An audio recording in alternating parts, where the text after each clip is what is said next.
There are people like that, and I do in my clinical practice about 50% of my times with addiction medicine, and I think there are addiction pathways here.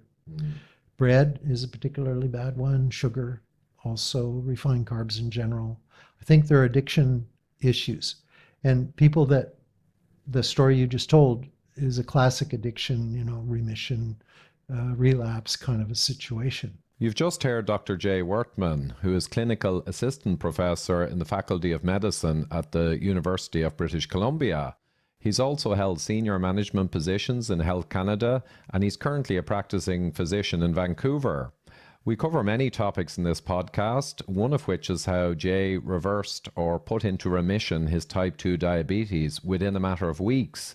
And he did this by working some things out from first principles. So I hope you enjoy that and all the other topics we cover in this podcast. Welcome to the Fat Emperor podcast. I'm your host, Ivor Cummins. We're supported by the Irish Heart Disease Awareness Charity, which advocates a simple CT scan to reveal your CAC score. So know your score and take action to prevent that premature heart attack. Everything you need to know will be right here. Well, I'm here with Jay Wortman, Dr. Jay Wortman, who is one of the early adopters of low carb for resolving modern chronic diseases. So delighted to meet you, Jay, here in Ireland. Pleasure is all mine. Yeah, and in fairness, you're probably suffering from a bit of jet lag. You only came over from Canada a couple of days back. That's right. I'm still totally messed up. Well, you're in the right place in that case. You're in my home. Good. Hey, I'd love to have a chat with you about several things, but one of them is an incredible story, as far as I'm concerned, about how you discovered that you had type 2 diabetes, the steps you took in the short term to deal with this kind of shocking discovery, and the insights you got from that very early hmm on. Well, it was 16 years ago now when I discovered that I had type 2 diabetes. I'd been working in a position with Health Canada. I had a senior management job with Health Canada, so I wasn't doing clinical practice at the time. And I was not well. I had gained weight. I was fatigued. I would have afternoon crashes where I could barely keep awake at my desk. And things like, typical diabetes symptoms in retrospect. But I noticed that I had to squint at the TV in the evening, and I was drinking more. I was getting up at night to go to the bathroom. And I just thought these were the inevitable effects of getting older until one day it occurred to me that I had the whole florid symptomology of type 2 diabetes, which shouldn't have been a surprise because I have a strong family history of diabetes on my mother's side of the family. But nonetheless, when I figured it out, it was a bit of a shock. And largely because at the time my son was 2 years old, and I know too much, as a doctor, this is, your life expectancy is suddenly shorter. You're at risk for all these complications and cardiovascular disease, myocardial infarction, stroke, all these, significant potential life shortening problems. And so it was a bit of a shock in that sense. And, the last thing that would have occurred to me to do is go see a doctor, right? So my plan, and this happened, on a dark and rainy November day in my, lovely house in West Vancouver. I'm upstairs in the bathroom looking in the mirror thinking, you don't look well. And I think you might have diabetes. And in the bathroom cabinet, I actually had some test strips, urine test strips, and I peed on the test strip and it went as dark as it could be. And it was Wow. like, yeah, it's like boom. And you might have been up at 8 or 9 millimolar. Oh, yeah, it was off the chart. And so my immediate thought was, I need to figure out what the best drug is. And I'm a little out of date because I haven't been working in the clinical practice for a while. So what I'll do in the interim is I'll just minimize my blood sugar by avoiding carbohydrates. Because, having been a well-trained doctor, I knew that carbohydrates made your blood sugar go up, right? But it had never occurred to me and I'd never encountered it in my training or my prior practice, that you might do that to manage your diabetes, right? it was it was like contrary to the conventional thinking where you've got this tremendous intolerance of carbohydrates, but here, keep eating them and we'll give you some drugs or insulin or everything to try and make it okay. That was the conventional approach and still is the conventional approach.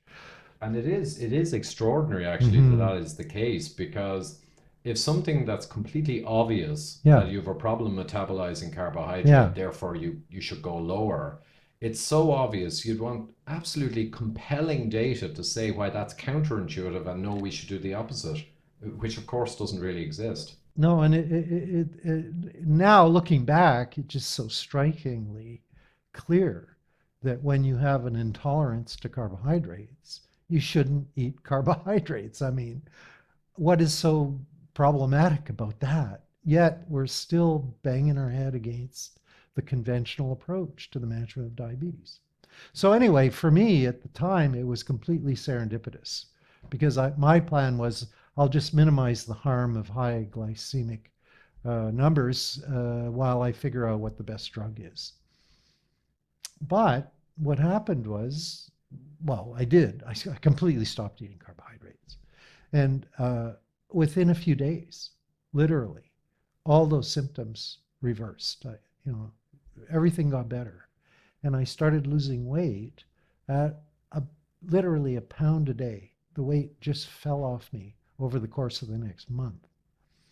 Now, my wife's a worrier, and I didn't want to cause her any distress with this newfound problem. So I didn't mention to her I had diabetes, but she noticed I wasn't eating any carbohydrates. So within a few days, I had to tell her what was going on. And she said, "You're on the Atkins diet, dummy," And at that point, I had the conventional medical training, which is virtually zero nutritional training. And I really didn't, at that point, really understand the Atkins diet. So you were really simply eliminating most, if not all, carbohydrates without thinking what kind of diet that left you on. No.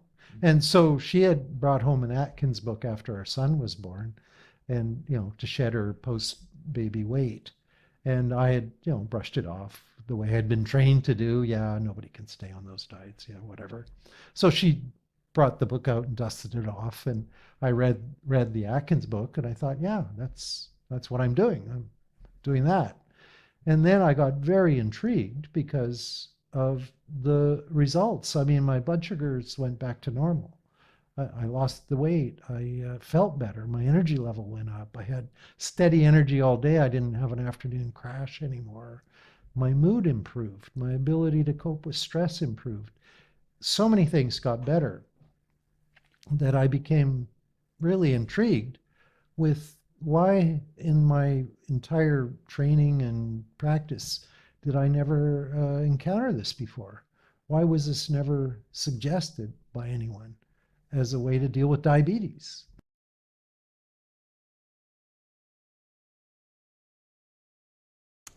Now, as a doctor and a scientist, we all need to do research. So I thought, well, it's time to do research into this. But also, as a scientist, we know that research with an n equals 1 is a waste of time, except when the 1 is you, in which case it becomes very important. So I decided it was time for an n equals 1 experiment into a low carb high fat diet for that time. So what was my state of health then? I mean, if people had asked me, I'd have said, yeah, I'm pretty good. How are you, Doc? Oh, I'm well. I was a healthy 60-year-old. I'd been on this healthy diet for 30 or 40 years. I exercised regularly. My blood sugars were fine. Yeah, I'm healthy. The reality was I probably wasn't quite as healthy as I thought. For a start, I had a family history of type 2 diabetes. My father had developed type 2 diabetes at exactly the age I was, and I was pretty determined I didn't want to go down that path. I'd seen what happened to him.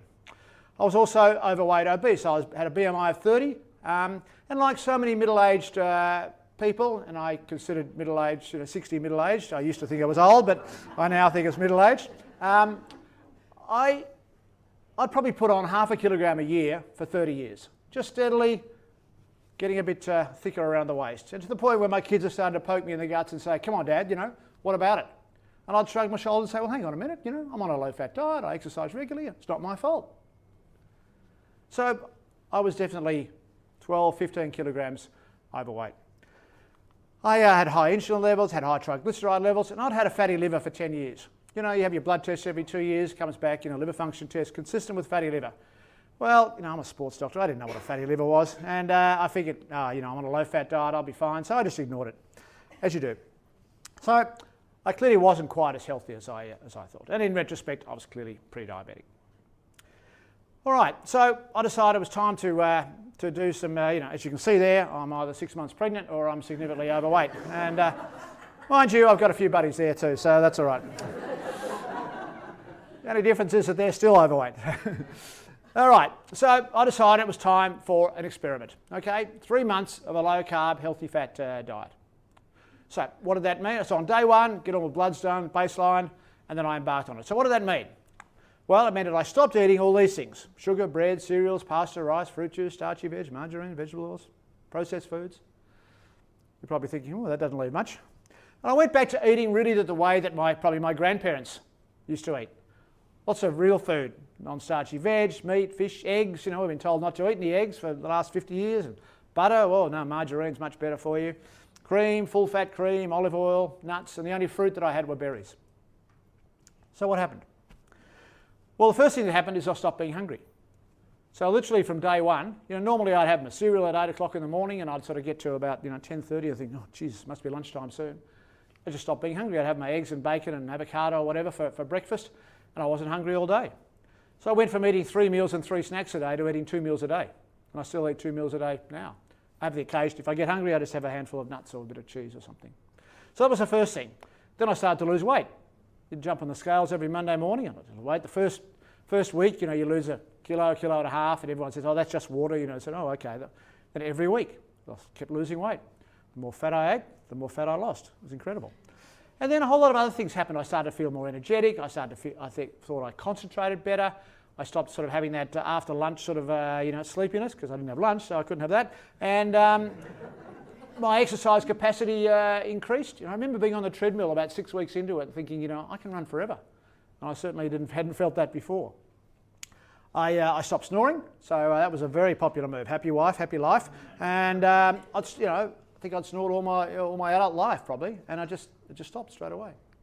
So a whole lot of good things happened. So at the end of that 13 weeks, what was the state of play? Well, I lost 13 kilograms in 13 weeks. And the good thing is I hadn't been hungry once. I'd eaten fabulous meals the whole way through, and I kept losing weight. I always sort of felt guilty. I thought, it's not supposed to be this easy, weight loss is really hard, and this was just so easy, it was ridiculous. So at the end of 13 weeks, I had a great result. So I'm not going to give you all my blood results and so on, it's very personal, but my liver function, so you can see here, 2005, 7, 11, all that time, consistently, very consistent ALT elevator. It's not massive, but it's certainly, as you say, consistent with fatty liver. And look what's happened after 13 weeks. Absolutely normal. It was probably 2 or 3 weeks, to be honest, but I didn't do a blood test then. So that blew me away as well. I just couldn't believe it.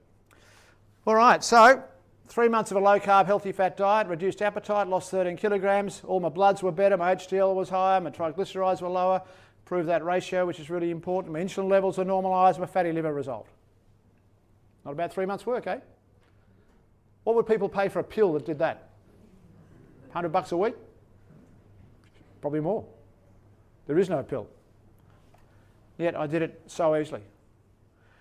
One negative, needed a new wardrobe. So I went down 2 sizes and I figured small price to pay. All right, enough about me. Let's talk about the rest. But another part of this is, as with any of our podcasts, this is meant for general advice. This is not meant to give medical advice. So if you're thinking about starting a ketogenic diet or a low-carb diet or changing your medications or treating any kind of condition with nutrition, please do it under the watchful eyes of an experienced clinician. You can go to our Find a Doctor page at dietdoctor.com to find a clinician who's familiar with low-carb diets and ketogenic diets who can help you, or just follow up with your regular doctor, because this is not meant to be medical advice for you to take into your own hands and treat your own mental health conditions, right? So please do it under the watchful eye of a trained clinician. All right, so with that out of the way, let's get into this wonderful interview with Dr. Chris Palmer. Well, Dr. Chris Palmer, thanks so much for joining me today on the Diet Doctor podcast. Thank you, Brett. Thanks for having me. Yeah, it's my pleasure. It's great to talk to you. I mean, you've been so active lately with your publications, with your speaking engagements about promoting low carb and keto diets for the treatment of mental health disorders, which is a fascinating field that's really growing both in terms of clinical experience and scientific knowledge. But I'm curious, I always like to get back to the beginning because, you know, I know from my standpoint, I didn't receive hardly any nutritional or lifestyle training in medical school residency. And I would assume it's the same for psychiatry, but would like to hear from you. How much of what you've learned about nutrition did you gain after your training versus what you gained during your training? So I'm exactly like you, for better or worse. So mine, the training that I received in nutrition in medical school was a course that I think was 1 week long, and it went through basic, at the time it was the low fat diet. The lower the fat, the better. All fat was considered toxic. That included things like peanut butter. It included nuts. It included olive oil, avocados. All fats were considered bad for human health. And that was essentially the training that I got. And, we talked about rare nutritional deficiencies, relatively rare ones. We talked about things that you need to screen for when you're treating, people with alcoholism, for instance. Make sure you check for thiamine deficiency and other things. But we certainly didn't learn about using dietary interventions as treatment. Yeah, so you're like a lot of us, and you had to pick all this up after your training and probably had to do it on your own. So give us a little summary of your journey and how you came to realize the benefits of nutritional and lifestyle therapies and start incorporating that in your practice, and how you started to gear towards specific types of nutritional interventions. Like so many other people in this space, that begins with my own personal story. And I was a pretty strong adherent to the low-fat diet when I was in medical school and residency. And one of the primary reasons is, I looked at all the patients that I was treating in the hospital: heart attacks, strokes, cancer, all sorts of other things.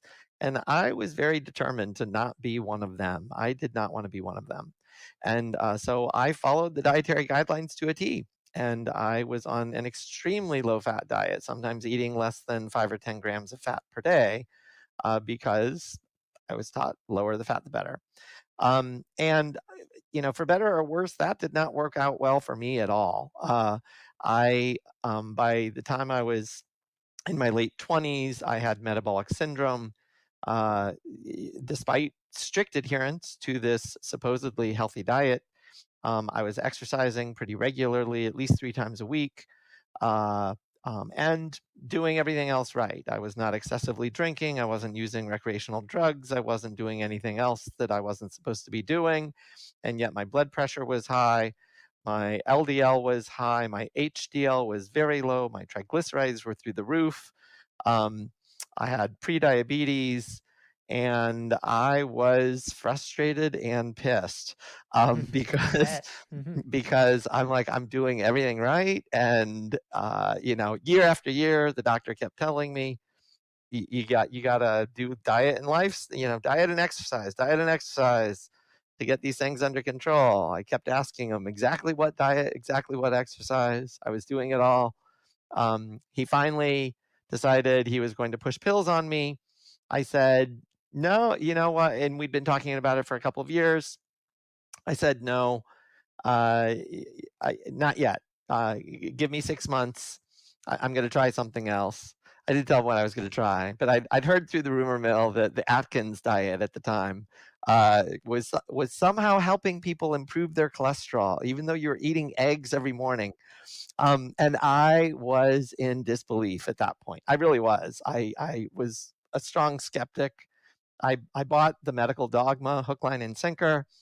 But given that I was following the medical dogma and it was failing me miserably, and I'd heard these kind of rumors that the Atkins diet might be able to help, I figured, oh, that'll be my Hail Mary pass. I'm just gonna try. I am going to try this stupid Atkins diet, see what happens. I was fully prepared for it to not work out. I kind of expected that it probably wouldn't. Here's the interesting part. So, as this is a story that we hear time and again from clinicians, which is such an important story here because the clinicians understand what it's like now to be the patient, right? To be the patient who lifestyle doesn't work for and just sort of gets written off for lifestyle. But you had the personal experience and you improved your metabolic health, as you're saying here. But you are a little bit different because then you took the jump of improving your own metabolic health to then say, as a practitioner for mental health disorders, I can use the same dietary approach to help people with mental health disorders. So it's different than just saying, I can use this dietary approach to help people with metabolic health disorders, because that's what worked for me. That's what I see in the literature. So how did you make that connection, that jump to say, well, it's working for metabolic health. Now I'm going to apply it for mental health disorders. What did that look like? So it's a great question. So I personally, I will share that I had recurrent depression as a child and adolescent. But at the time that I was doing this, the Atkins diet, I did not have clinical depression. I was working as a resident. I was working ridiculously long hours every week. I could tolerate working 80 hours in a row. I wasn't having any serious problems. But when I made the dietary changes within a few months, I noticed dramatic changes in my mood, in my energy level, my ability to concentrate, my motivation, just my outlook on life. The way I often put it to people is that I worked really hard through medical school and through residency. And it often felt like a chore. It really felt like I'm working hard. This is a lot of information. It's a lot of work. I'm tired. I'm getting a little bit burned out. And after I made this dietary change, I was like one of these happy, peppy people who just had this never-ending energy, and I was no longer burned out, quote unquote.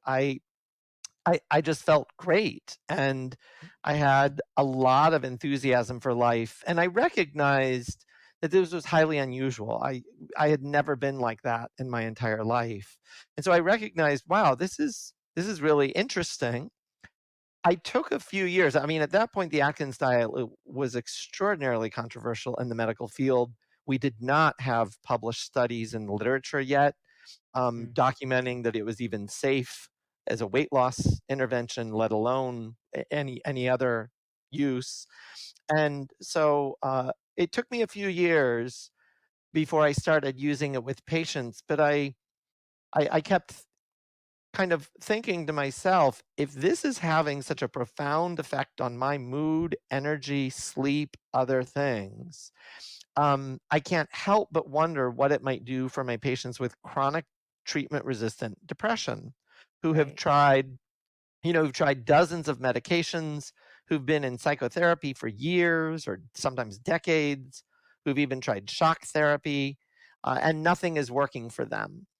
And so those were the first patients that I started with, and that was probably 18 years ago. Well, that's interesting because you really started with sort of the you could say the sickest of the sickest or the worst of the worst, because you weren't starting with a person who has mild depression and let's see if lifestyle will work instead of medications. You were trying the person who had sort of the most advanced case who wasn't responding to anything. So if anything, it seems almost like a recipe to set yourself up for failure, because if nothing's working, good chance that nothing's going to work. But my guess is you found something else, right? I did. Yeah. So in several of these patients, in particular, the ones who were able to do it. Not everybody was able to do the diet, Right. but in the ones that were able to do it and really stick with it, I noticed sometimes dramatic and remarkable improvement in symptoms. Patients recognized it, family members recognized it, I recognized it, and it was unlike anything I'd seen with medications or psychotherapy or even ECT in those particular patients. Because I have seen medications work, I have seen psychotherapy work, I've seen ECT work, but the reality is for far too many people, they fail to work.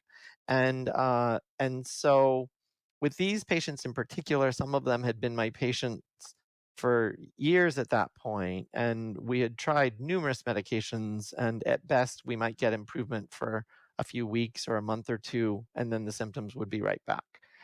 So that was kind of the start, and then things went on. I wasn't really willing to talk about that publicly because I really was fearful of my license and what people would think. I can't be prescribing the Atkins diet to people in clinical practice. And over the years, we got an entire body of literature supporting the effectiveness and the safety of the Atkins diet and other low carb and ketogenic diets for weight loss, for diabetes control, for other conditions. And that started to empower me to use this even more with patients. Mm-hmm. And then I think the thing that really forced my hand to kind of make this a mission of my career was when I used this intervention with a patient probably about 6 years ago now, and it was a patient that I'd had for a long time with schizoaffective disorder, which is kind of a cross between schizophrenia and bipolar disorder. And he had been my patient for about 8 years at that point. I had seen him on all sorts of medications, in and out of hospitals. Nothing worked for him. And that's actually not unusual for patients with that disorder. It's a horrible kind of life sentence, if you will. And even with the best of treatments, most patients with schizophrenia cannot work. A lot of them can't live independently. They continue to have horrible, debilitating symptoms. Their lives are, for all intents and purposes, at least for some people, their lives are ruined. And so one of these patients was obese, and he asked for my help to lose weight. And I really used this intervention with no expectation. I'd seen this work for depression, but depression and schizophrenia are totally different things. Mm-hmm. So I'm now using this for essentially schizophrenia, and but again, I just used it to help him lose weight. I had no other expectations, and sure enough, he started losing weight. Within about 2 or 3 weeks, I noticed profound antidepressant effects. So he was kind of coming back to life. He was making better eye contact. He was more engaged. He just seemed happier. He was talking a lot more. I was kind of like, wow, what's gotten into you? Like, you're usually not this happy. What's going on? And then it took probably 6 to 8 weeks, but at about that mark, he started spontaneously reporting that his hallucinations were going away, his long-standing paranoid delusions were going away, everything was just melting away, and he was dramatically improving. And quite honestly, I was dumbfounded. I was dumbfounded by that. Yeah, I mean, that sounds so dramatic. So, Well, a few years into my medical practice, I started gaining weight. I started developing pre-diabetes. I started getting severe inflammation in multiple parts of my body. And the way I was raised, I'm a lead by example kind of guy. And so I thought I'm not going to be that fat, sick diabetic doctor who's walking into patients' exam rooms and saying, you need to lose some weight. I couldn't do that. That's just not my style. And so I started reading and looking kind of outside the box, because after I had reviewed my medical school nutrition notes and tried that, I gained 10 more pounds. And so obviously that wasn't the correct way. And so I started looking, I read books, lots of books, read lots of research papers, and I happened upon the primal, ancestral, paleo, and I did that for a couple of years, had some success, still wasn't where I wanted to be. And then I started playing around with low carb, high healthy fat, and then I heard about keto, and I thought I'd give that a try, and had more luck with that and reversed my pre-diabetes completely. All my inflammatory markers went back to normal, and I felt great. And patients would accuse me of working out, and I wasn't working out. And so that was pretty positive reinforcement. And so then I started using it with my most morbidly obese patients who were scheduled for gastric bypass. And I would say, okay, you got the surgery scheduled in a month. Why don't you try this for a month? I mean, what do you have to lose, right? And so they would come back in a month and they'd lost 30, 40 pounds and had called the surgeon and postponed their surgery. And that kept happening over and over and over. And then I started using it with patients with a BMI of 35 and up, and then 30 and up. And then finally I just said, any adult really needs to be eating this diet because this is the proper human diet. What did it take to go from the personal experience you had to starting to use it with your patients? Is that a big leap, or is it? It was a big leap, and I didn't open the floodgates, so to speak. I used it only on my most metabolically sick patients, and I would tell them this is, experimental. There's no research that backs this up because I didn't know there was at the time. Hadn't found it yet, and so I would say just give it a try. I mean, it's not going to hurt you to do anything for 1 month. And when they had the success they had, I thought, well, gosh, it worked for me, worked for them. So I wonder who else it'll work for. And then at that same time, I was still continuously reading and researching, coming upon literature with your name on it, and with other people, Volek and Finney and others. And I thought, well, there actually is some research to back this up. And so I became bolder and bolder in my recommendations of the ketogenic way of eating for more and more patients as time went on. Fantastic. I'm with Ken and Nisha Berry, and how did you get involved? He wouldn't shut up about it, basically. And I'd heard him talk about it, talk about you and all these doctors who were preaching this way of eating and how it would actually heal the body. And I got mono for like the 4th time in my life, and I was really bad sick. And I thought, I wonder if keto will help that. And so I went hardcore keto, and I was over my mono in a week, which is almost unheard of. You're usually sick for like 6 weeks with mono, and I had it bad. Like, you could see my lymph node was like, I had a tumor. I was very sick, and so I thought, there might be something to this. So then I went another week, and before I knew it, I was keto. We were checking my markers because I have Hashimoto's.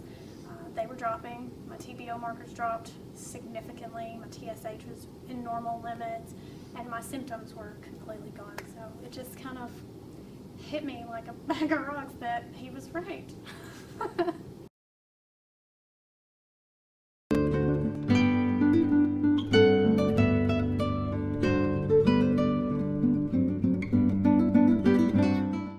Well, hello everybody, I'm from Port Macquarie and I'm a low-carb GP there, and I'm going to tell you about the amazing life that I have as a low-carb GP.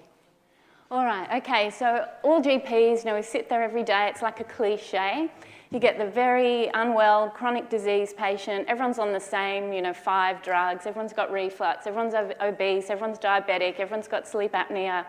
The pain list, they're on Lyrica. And you just sit there and you don't know really what to do, and their knee hurts. What can you do? But I used to just feel desperate. But now I'm just so happy. Every day I just stop drugs. That's all I do. And I can honestly say this is the most amazing thing I have ever done in medicine. It is incredible. And in my town, it's quite small, so everyone knows each other. So people are going, oh, what's Penny doing? And they'll see my patients, or the cardiologist will see my patients, the gastroenterologist, the anaesthetist, and they're starting to send me patients because they're seeing it too. So before I knew lifestyle didn't work, you know, I'd go to the conference and I'd just roll my eyes when they said, try lifestyle first, and if that doesn't work, you know, use the drug. But I was there to learn about the drug, the side effects of the dose, because lifestyle didn't work. Now it's the opposite. I know lifestyle works. A low-carb diet works amazingly. So I just look at the list, they come in, I go, great, let's get rid of the insulin first. That's usually gone within 48 hours. So my record is 140 units in 36 hours. That guy's a year and a half, is still off his insulin, HbA1c 5.6. Blood pressure medications that you just stop them. What about reflux? I had a guy the other day who went, oh, I'm so good, since you've stopped that diabetes drug, you know, my reflux is gone. And you go, no, it's just the diet, and I've stopped, you know, it's just a coincidence because the diet fixes it and the pain gets better. And I feel it's like cleaning out the cupboards. That list just shrinks and shrinks, and we hardly have them on anything at the end. I find it easy to teach. I don't know, my patients are just Port Macquarie people and they're good with a barbecue. They find it easy. And they get such fast results that they're happy. So I'm going to tell you about this wonderful lady called Mary. So the kidney specialist is sending me patients, and she's 75. She's got stage 4 chronic kidney disease, so quite severe. I put her on a very low carbohydrate diet. I always pretend I'm Dr. Westman, so I do his diet. So she was off her 20 units of Lasix within 2 days, as everyone is. I've since stopped 2 blood pressure medications and also her reflux tablets. She's lost 10 kilograms in 15 weeks. Her HbA1c's dropped from 8.6 to 6.7%, so that's off insulin. Her EGFR, if you're a doctor, you will think this is exciting. Her EGFR was below 20 for the last 2 years. Now it is 30, it was 27 the last one, so it's 24, 27, 30. So I think that's so exciting. And the other thing is, when she came back at 2 weeks, she said to me, my legs aren't swollen anymore, I can clean between my toes.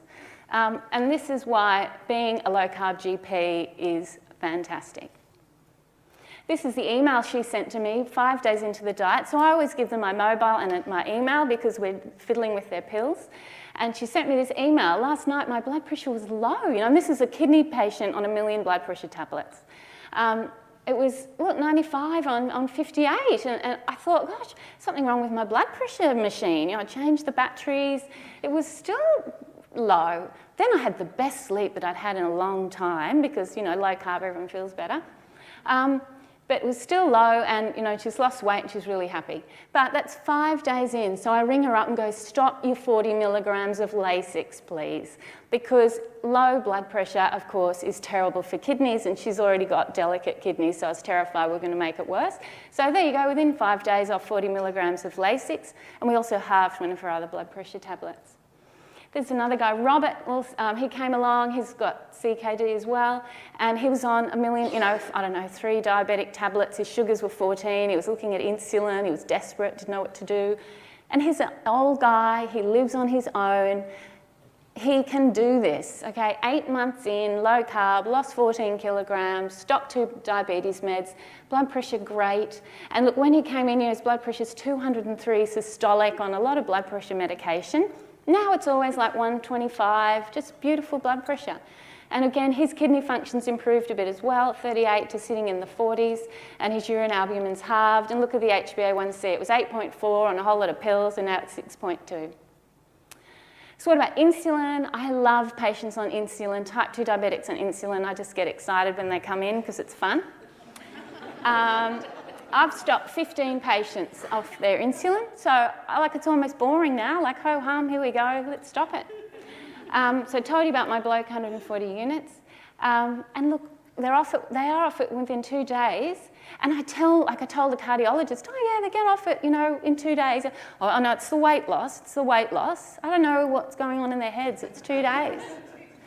And the patients cannot believe it. They just can't, the guy went, I'm off my insulin. I don't understand the science of this. What's the science? I mean, there is no science. You're just not eating glucose anymore. It isn't very hard. And they go, why has no one told me this before? Especially the patients on insulin who have got kidney failure. If someone had told them this, I don't know, 5 years ago, they wouldn't be there. And they find it easy, and the insulin people love it. They'd much rather not eat bread than inject themselves. So checking results as a low-carb GP is fun. Like, I love it. I get really excited. I'm always ringing patients halfway through. Can you believe it? You know, and there's HbA1c, you know, drop 7.2, and triglycerides. Before I did low carb, I didn't know what to do with triglycerides. You'd put them on a pill, but they'd still be high. And I'd Google it, and they'd go alcohol, cut the alcohol, tell them to exercise more. Why didn't anyone say don't eat grains, potatoes, and sugars?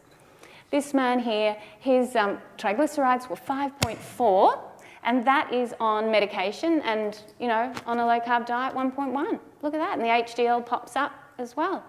Look at the liver function tests in red. That you just check them, oh yeah, they're doing well, triglycerides down, liver function's great.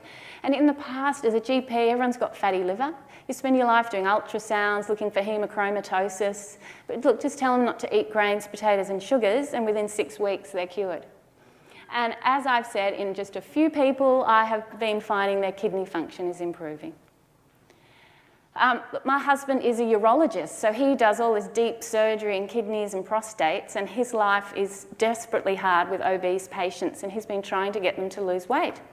So I would come home so excited, telling the whole poor family over dinner my latest exciting story. And he said to me, can I do this too? Let me have your diet sheet. And so he now, when he's consenting a patient for surgery, he will spend an extra 5 minutes. He'll take them through the Diet Doctor visual guides, and he'll give them a handout. And he has found, he's keeping the records, it's even more patients now, but 56 out of 57 patients have lost weight when it comes for surgery. They've got cancers, they're really motivated.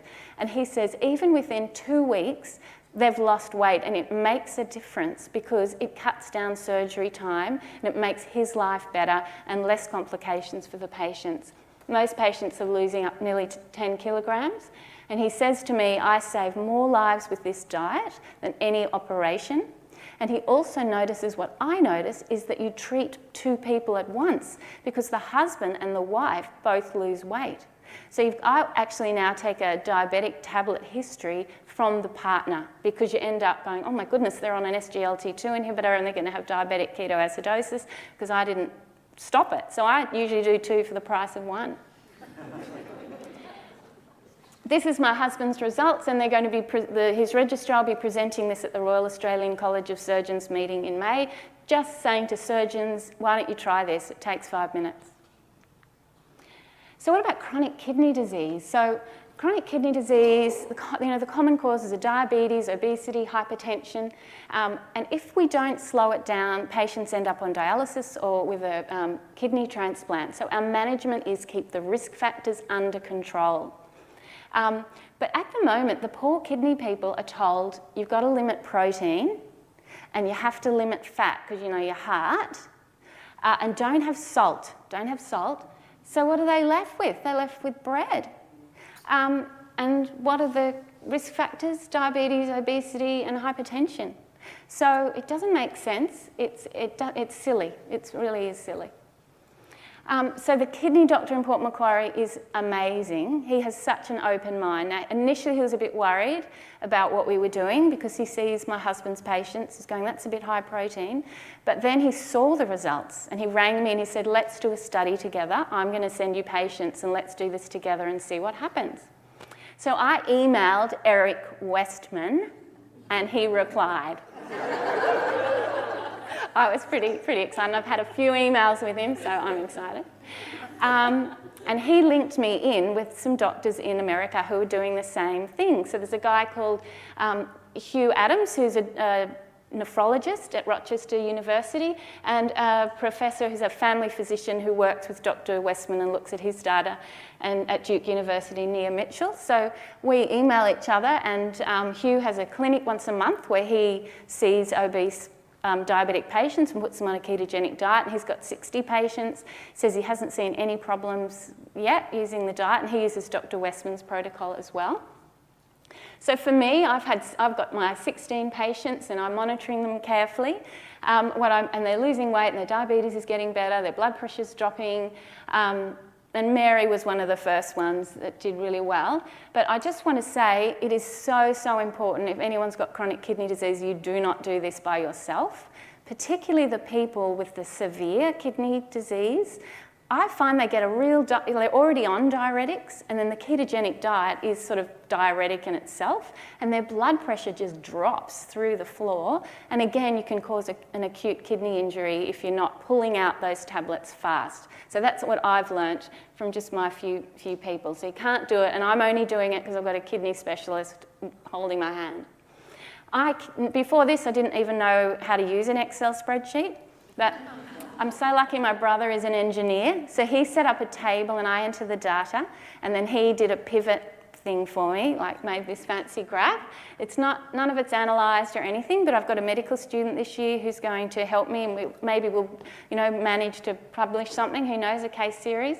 But this is everyone's blood pressure, and I don't know, that looks like it's dropping to me, and that's on less pills. This is their BMI, everyone looks like they're losing weight. And, oh man, what's going to happen to the kidney function because of the protein, the protein. Well, that to me looks like it's trending. It's definitely not trending, down, and you can see some people are improving, so that's looking all right. So what do I think? I know, Liz was saying, gosh, what's going to happen? We've all got to fight back. Who's going to fight back is the insurance industry, because they don't want to pay for the pills. And they are paying for the pills in America, and that's why Virta Health is now worth $2 billion, and they're going to reverse 100 million cases of diabetes by 2025. So thank you to them. Maybe capitalism will work in the end.